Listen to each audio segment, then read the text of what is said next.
Hey everybody, today we're talking about how to be a travel agent specializing in Disney and Universal Vacations.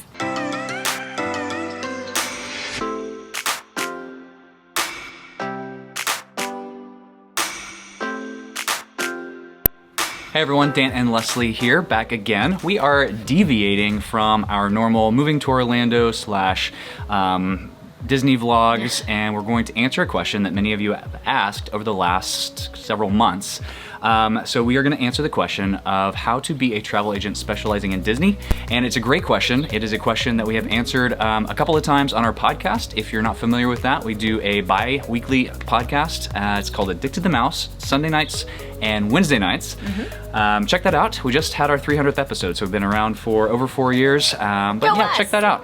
If you have specific questions related to this that we don't answer in this video, drop them down below and we'll do a second video answering those specific questions. Yep. Okay, so before we even dive into the steps to becoming a travel agent that specializes in Disney and Universal Vacations, you have to have a tremendous love for both of these locations. I mean, you have to want to learn more about them. You want to really understand the planning aspects and all of the, ins and outs of the places themselves. Absolutely. If you don't, just turn this video off right now because this is not for you. If you are not in love with these destinations, then it's just going to become another job, and this is not going to solve all of your problems.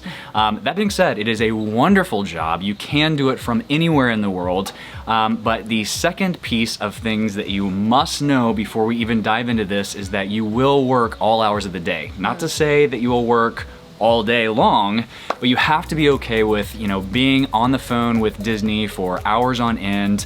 You have to be okay with clients reaching out in the evenings while you're on vacation, on the weekends while they're on vacation, anything in between. You have to be okay with that. And that's not to say that you have to drop everything to take care of whatever it is. I will say there's not many emergencies that I have to necessarily drop everything to take care of right that second, but you do need to at least be responsive and let clients know. And that's a great way to build that trust and that rapport with your clients so that they'll want to come back and use you time and time again so that they know that they're being heard. Okay, so if you can check the box to both of those, love for Disney and okay with the hours, then let's get into it. So just so you know where we're coming from, Leslie has been a travel agent specializing in Disney for over 6 years now. We started our own travel agency specializing in Disney last year. And so I just bring that up. It's called Fantastical Vacations if you want to check it out, but I just bring that up to illustrate that that's why we're doing this video, and we do know how to answer this question effectively, I guess. Yeah, there's essentially two ways to do this. One, you can start your own travel agency like us, or two, you can join a host agency. So basically you're working under another agency and their accreditation number. We are going to assume that if you're watching a video on how to be a travel agent specializing in Disney, you are brand new to this, at least brand new to selling Disney.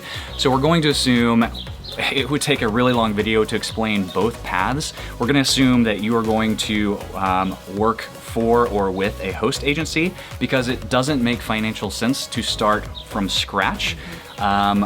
Starting your own agency. There are just too many startup costs, from insurance to seller of travel licenses, lawyer fees, accounting fees, all of that stuff, forming your own business, that kind of thing, when it's pretty easy to become an independent contractor under another agency's accreditation number and book vacations that way, especially if this is going to be a part-time job. And that's the other thing you have to decide, is if you're going to do this part-time or full-time. And just starting out, it's probably going to be part-time. So first off, you're going to want to find a host agency that is the right fit for you. So there's several different pieces of this that are really important. The first of which I think is making sure that they have a good culture. So if you're watching this, you are probably part of some Facebook groups out there that can get very toxic whenever talking about Disney, and that's something that you don't want in your agency. There are a ton of host agencies that specialize in Disney and Universal Vacations out there, so absolutely making sure that not only is the agency a right fit for you, but you're the right fit for that agency. If you're not at the first agency that you look at, it's not a big deal. Go look for another one. Again, there are a ton out there. You will find one that you click with and that makes sense for both of you. The second big thing is to make sure that the agency that you are applying to be an independent contractor with has the ability to offer you things as well. And one of the biggest things is that the leadership in that agency needs to have experience selling Disney travel, right? So there are travel agencies out there that are just travel agencies, and they don't provide that leadership and guidance on how to do this job. So I would say that would be another big thing in choosing the right host agency. Yeah, because while it seems like booking a trip would be very easy. You've probably booked a million trips on your own, and the nuances are simple whenever you dive into planning other people's vacations and working with different suppliers and how things work exactly. There's a lot of tricky little pieces to that I learn something new every day, and I've been doing it for over 6 years. So yeah, I was just about to say that. We learn something new every single day, and you don't want to be starting from scratch with an agency that doesn't have the leadership that's been doing this for years and years and years and can answer your questions where you have to figure everything out yourself. Yeah. So you can figure this out pretty quick. Just look at how long the agency has been in business, what the leadership team, what they have done in the past, if they have been travel agents in the past, or if they just started this from scratch and then you guys are gonna be learning together. And then also how many other agents they have, because the pool of agents underneath that travel agency, that host agency, they should help each other if, again, that culture is the right culture and fit for you. So not only can the leadership team help you and guide you and mentor you in how to do this properly, but then you can lean on each other with your fellow agents. And it should be a supportive culture, one that you share ideas and posts and answers, and not something where it's like you're competing with each other. That's not what you want. Yeah. And then the last part about finding this host agency is reviewing the qualifications that they have for you. So there are some agencies out there that don't have any qualifications for you, and they'll just, sign anyone and everyone. There's usually a large fee associated with that, and that may not be the best fit for you. Where if you can find agencies that do require you to know the product, have traveled to the locations, and be able to, guide clients effectively, then might be a better fit and a better path for you to look at. Yeah, and you'll see a lot of host agencies out there that will require like X number of trips in the last X number of years, like 5 trips in the last 5 years to Disney. It's a little bit difficult to just quantify that for us, just because you could go 5 times to Disney, stay in the same resort or off-site, and stay 3 or 4 days, and then only do certain things, and you still won't have as much experience with Disney as somebody that went once for 2 weeks, that resort hopped to multiple different resorts, and did split stays and all this stuff. So there's no hard and fast rule all the time, but definitely look into what they require of you. All right, your second step is apply. So I would encourage you to apply to several agencies that you feel might be the right fit for you. If there's only one out there that you think works, then just apply to the one, but you don't have to stop at just applying to one place. I mean, it's just like any other job. Usually you scatter your applications throughout, and then whenever you are putting in that application, sell yourself. So don't sell yourself short on the knowledge and the experience that you have at those locations, at Disney and at Universal. Sell yourself in that application. Hopefully you get a call back. If you don't, it's not a big deal. Not every agency is contracting with new independent contractors all of the time. Or maybe they've hit their cap, or maybe just your experience isn't enough for them to give you a call back. But again, keep traveling to Disney and keep reaching out to different agencies, and you will find the right one for you. All right, so now you have that interview, and you want to be prepared for that interview and ask lots and lots of questions. Yes, so we're gonna go through a kind of a list of questions of what you want to know from that agency when they call you. So first and foremost is there a quota that you have to meet? And certain agencies have different rules around quotas, but that is very good to know, especially if you're new and starting out. And you also want to ask about that culture. So we mentioned the culture earlier about how important that is. Ask, they should be able to tell you what the culture of their agency is like. Do they help each other out? Do they have a Facebook page where agents gather and answer questions and so on and so forth? So asking about that is important. Another great question to ask is about a commission split. Working for or with a host agency is going to require a commission split. There is a little bit of skin in the game involved in being able to use that host agency's branding and marketing and training and pool of knowledge and all that stuff.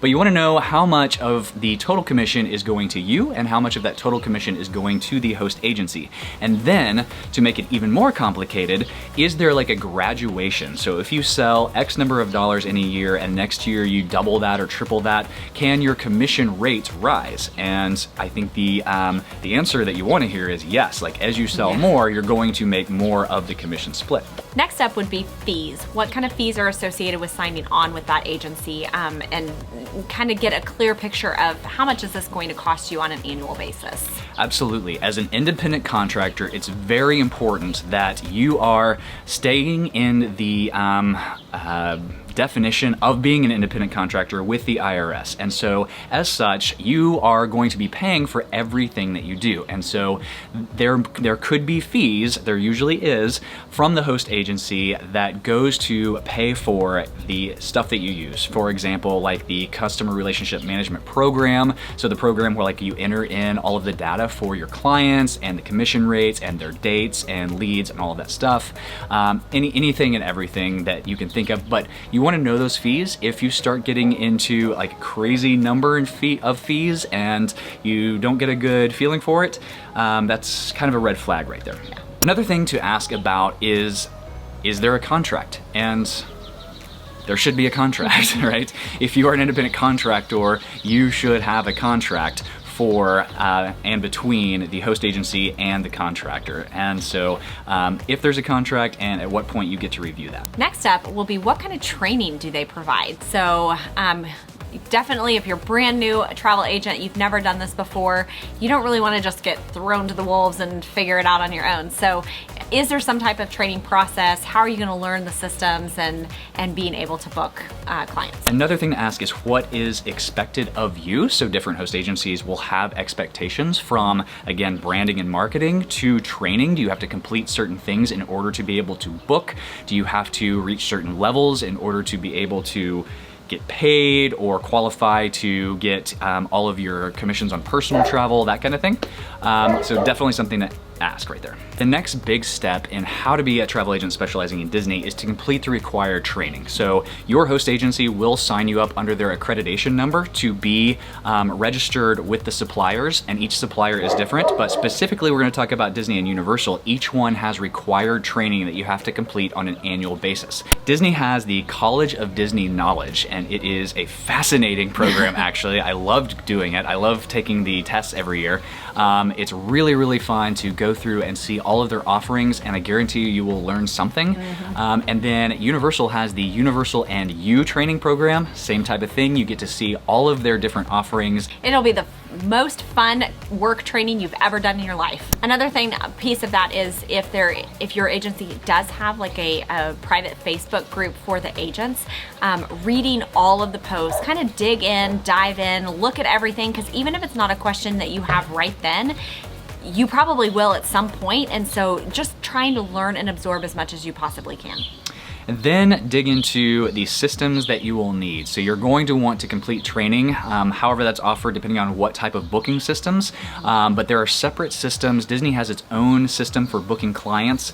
You want to learn that system separate and apart from what Universal uses, and if you're booking other cruise lines, just making sure that you are fluent in how to physically book a client once you have quoted them vacations in the systems themselves. So now that you've signed with your agency, you want to start building your brand. so this is really important because you're going to be building your client base, and you want people to develop that relationship with you and trust you and book their vacations with you. And so you want to start building your brand and working towards that. Absolutely. Far and away, the two most important things to becoming a travel agent specializing in Disney, really becoming a travel agent specializing in anything, are reach and value. You want to be able to reach an audience, to build clientele, and you want to form relationships with those clients so that those relationships will last in the future. So not only is it more rewarding, but it will grow your client base as the years go on. And so building your reach, building your brand, being able to, however you do that, if it's through email or social media or videos like this, however it is, reaching more people and promoting that message and getting it out there is key. And then while you're doing that, creating value. So you don't just want to market yourself as a travel agent and expect that people are going to come flocking to you and booking all these vacations. It doesn't happen that way. You need to grow your reach, and then as you're growing that reach, make sure that whatever you're communicating to your audience is creating value for them, so they trust you with the vacation. And then when they trust you with that vacation, continue creating that value by finding them discounts, taking the load off of them, answering all the questions they have, being available, being responsive, etc., etc. Last but not least, you're gonna grow over time. So it is a slow growth process. This is not something that you're just gonna necessarily walk right into as a first-time travel agent and be able to walk away from your full-time job and it be an equal payment there. So you're gonna have to work at developing your client base, be comfortable, like we mentioned earlier, with maybe some odd hours, long wait times with the suppliers, and so on and so forth. So it's not an easy job. It is, I will say, 100% a super fun job. I absolutely love it. But it is a lot of work sometimes, and it can be very stressful or frustrating whenever situations arise where you do have to spend long times on hold and maybe the call drops or so on and so forth. So hopefully that answers your questions, at least at a high level. If you have specific questions, drop them down in the comments below and we will answer those on a later video. And if you're not comfortable dropping that question below and you'd like to email us, you can email us at danandleslie@addictedtothemouse.com. All right, so see you next week.